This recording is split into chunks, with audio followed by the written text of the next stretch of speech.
Hello friends, ഇന്നത്തെ video ഞങ്ങൾ അബുദാബിയിലേക്ക് തിരിച്ചു പോവാണ് കേട്ടോ. അപ്പോൾ കൊച്ചി എയർപോർട്ടാണ് ഈ കാണുന്നത്, നെടുമ്പാശ്ശേരി എയർപോർട്ട്. ഞങ്ങൾക്ക് ഉച്ചയ്ക്ക് ഒരു 2 മണിക്കായിരുന്നു ഫ്ലൈറ്റ്. ഞങ്ങൾ ഉച്ചയ്ക്കലത്തെ ഫ്ലൈറ്റ് നോക്കി തന്നെ എടുത്താണ്. നിച്ചുവിന് ഇപ്പോൾ സോളിഡൊക്കെ സ്റ്റാർട്ട് ചെയ്തല്ലോ. അപ്പോൾ രാവിലത്തെ ഫുഡ് കൊടുത്തു കഴിഞ്ഞാൽ പിന്നെ അവളെയും കൊണ്ട് പോകാൻ സുഖമായിരിക്കും. അതുമാത്രമല്ല, രാത്രിയിലത്തെ ഫ്ലൈറ്റ് ആണെങ്കിൽ ഉറക്കമൊക്കെ ഭയങ്കര പ്രശ്നമായിരിക്കും. അവൾ കരഞ്ഞു കഴിഞ്ഞാൽ ബാക്കി പാസഞ്ചേഴ്സിനൊക്കെ അത് ബുദ്ധിമുട്ടായിരിക്കുമല്ലോ. അപ്പോൾ ഞങ്ങൾ വിചാരിച്ചു ഉച്ചയാകുമ്പോൾ നല്ല ടൈമായിരിക്കും. അപ്പോൾ ഉച്ചക്കലത്തെ ഫ്ലൈറ്റ് നോക്കിയപ്പോൾ എയർ അറേബ്യ നോക്കി, എയർ ഇന്ത്യ എക്സ്പ്രസ് നോക്കി, അത് എത്തിഹാദ് നോക്കി. അപ്പോൾ എത്തിഹാദാണ് എടുത്തത് ഫ്ലൈറ്റ് കേട്ടോ. നിച്ചുവിനെയും കൊണ്ട് പോകുമ്പോൾ തന്നെ ഞങ്ങൾക്ക് നല്ല ടെൻഷൻ ഉണ്ടായിരുന്നു, എങ്ങനെയായിരിക്കും അവൾ ഫ്ലൈറ്റിൽ നിന്നൊക്കെ ഓർത്തിട്ട്.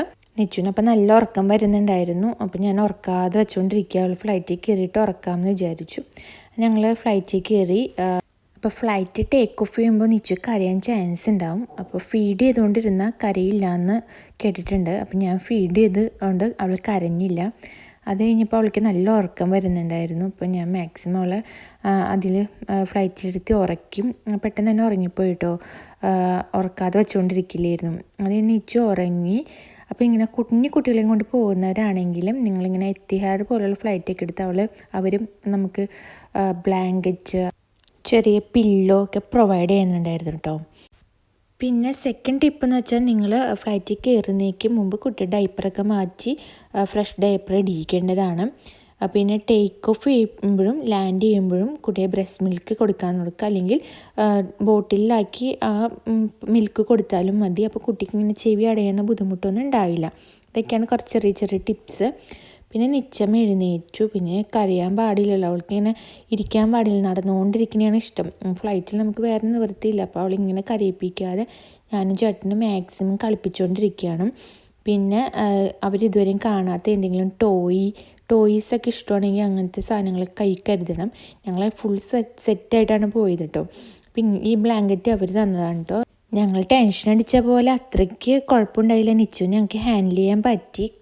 ഒരു 2 മണിക്കൂർ കഴിയുമ്പോൾ അടുത്ത ഉറക്കം ഉണ്ടാവുമെങ്കിലും അവൾ ഒരു 1.5 മണിക്കൂറൊക്കെ ആയപ്പോഴേക്കും നെക്സ്റ്റ് ഉറങ്ങിപ്പോയി. ഉറങ്ങാൻ എനിക്ക് അറിഞ്ഞൊന്നുമില്ല, പെട്ടെന്ന് തന്നെ അവൾ ഉറങ്ങിയിട്ടുണ്ടായിരുന്നു. അതുകൊണ്ട് ഞങ്ങൾക്ക് വലിയ ബുദ്ധിമുട്ടുണ്ടായില്ല. പക്ഷേ ഒരു അരമണിക്കൂർ കഴിഞ്ഞപ്പോഴേക്കും നിച്ചു എഴുന്നേറ്റു.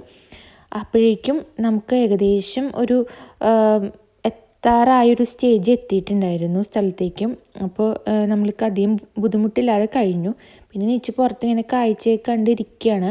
പക്ഷെ അധികം നേരം ഇരുന്നൊന്നുമില്ല. കുറച്ചെത്തിപ്പിക്കും അവൾക്ക് ഇത്തിരി വാശിയൊക്കെ വരാൻ തുടങ്ങി. എത്താറായിപ്പിക്കും. ലാൻഡ് ചെയ്യുന്ന സമയത്ത് പാല് കൊടുത്തെങ്കിലും അവൾ ചെറുതായിട്ട് കരഞ്ഞു കേട്ടോ. ചെവി അടഞ്ഞു എന്ന് തോന്നി. കൊച്ചിയിൽ നിന്ന് അബുദാബിയിലേക്ക് 4 മണിക്കൂറാണ് വേണ്ടിയിരുന്നത്. പക്ഷേ എത്തിഹാദ് ആയതുകൊണ്ട് തന്നെ 3.5 മണിക്കൂർ കൊണ്ട് ഞങ്ങൾ എത്തി. പിന്നെ പെട്ടെന്ന് തന്നെ ഇറങ്ങാൻ പറ്റില്ല. നിച്ചുള്ളതുകൊണ്ട് തന്നെ ഞങ്ങൾ കുറച്ച് സ്ലോ ആയിട്ടാണ് ഫ്ലൈറ്റിൽ നിന്ന് ഇറങ്ങിയത്. എന്നിട്ട് വാഷ്റൂമിലൊക്കെ പോയി നിച്ചുവിന് ഡൈപ്പറൊക്കെ ഒന്നും കൂടി ചേഞ്ച് ചെയ്ത് എല്ലാം സെറ്റ് ചെയ്തിട്ടാണ് ഞങ്ങൾ ലഗേജ് എടുക്കണേ അവിടേക്ക് പോയത്. അതിന് മുമ്പ് എമിഗ്രേഷൻ ഉണ്ടായിരുന്നു. അവിടെ പോയി അതൊക്കെ സെറ്റ് ചെയ്ത് കഴിഞ്ഞ് ലഗേജ് നോക്കി. ലഗേജ് കുറേ ഉണ്ടായിരുന്നല്ലോ, എൻ്റെ, ചേട്ടൻ്റെ, നിച്ചുവിൻ്റെ എല്ലാവരും ഉള്ളതുകൊണ്ട് അതൊക്കെ കിട്ടിക്കഴിഞ്ഞെത്തിയപ്പോഴേക്കും നമ്മൾ ടാക്സിയാണ് എടുത്തിരുന്നത്. ടാക്സിക്ക് വീട്ടിലേക്ക് പോവുകയായിരുന്നു കേട്ടോ.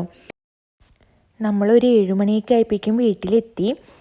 അപ്പോൾ ഫുഡ് എന്താ കഴിക്കും എന്ന് വെച്ചപ്പോൾ ഞങ്ങളൊരു ബർഗർ വാങ്ങിച്ചു. ചേട്ടൻ പിന്നെ വീട്ടിൽ ചെന്നിട്ട് പിന്നെ പോവുകയായിരുന്നു കേട്ടോ ബർഗർ വാങ്ങാനായിട്ട്. പിന്നെ നിച്ചുവിൻ്റെ വീട്ടിൽ ഫസ്റ്റ് ടൈം ആണല്ലോ ഇങ്ങോട്ടേക്ക് വരുന്നതും. വീടൊക്കെ ഇവിടെ ക്ലീൻ ചെയ്തിട്ടിട്ടുണ്ടായിരുന്നു, എല്ലാം ഓക്കെ ആയിരുന്നു. അതുകൊണ്ട് വേറെ ബുദ്ധിമുട്ടൊന്നും ഉണ്ടായിരുന്നില്ല. ചേട്ടൻ വന്നിട്ടും 1 മാസമായിരുന്നല്ലോ. പിന്നെ നമ്മുടെ വീട് ക്ലീൻ ചെയ്യിപ്പിച്ചിട്ടുണ്ടായിരുന്നു. അതുകൊണ്ട് വീട് നല്ല നീറ്റായിരുന്നു. നിച്ചുവിനെയും കൊണ്ട് വരുമ്പോൾ അങ്ങനെ പൊടിയോ കാര്യങ്ങളോ ഒന്നും ഉണ്ടായിരുന്നില്ല. ചെയ്തിരിക്കുകയാണ്. ചേട്ടൻ ഫുഡ് വാങ്ങാനായിട്ട് പോയിരിക്കുന്നുണ്ട്. നിച്ചുവിനെ എല്ലാം സെറ്റ് ചെയ്തൊന്ന് ഫ്രഷൊക്കെ ആക്കി. ഇനി കുറച്ച് കഴിയുമ്പോൾ നിച്ചു ഉറങ്ങും. നിച്ചുവിന് വേറെ ബുദ്ധിമുട്ടും കാര്യങ്ങളും ഉണ്ടായില്ല. നിച്ചുവിന് അങ്ങനെ വീട് മാറിയ പ്രശ്നങ്ങളൊന്നും ഉണ്ടായില്ല കേട്ടോ. കാര്യമായിട്ടൊന്നും മനസ്സിലൊന്നും ആയിട്ടില്ല. അപ്പോൾ ഇത്രയൊക്കെ ഉണ്ടായുള്ളൂ. ഇതായിരുന്നു നമ്മുടെ journey, Kochi to Abu Dhabi journey. എല്ലാം ഭംഗിയായിട്ട് നടന്നു. വിചാരിച്ച പോലെ ടെൻഷനൊന്നും ഉണ്ടായില്ല. എല്ലാം ഓക്കെ ആയിരുന്നു. ഹാപ്പി ആയിരുന്നു.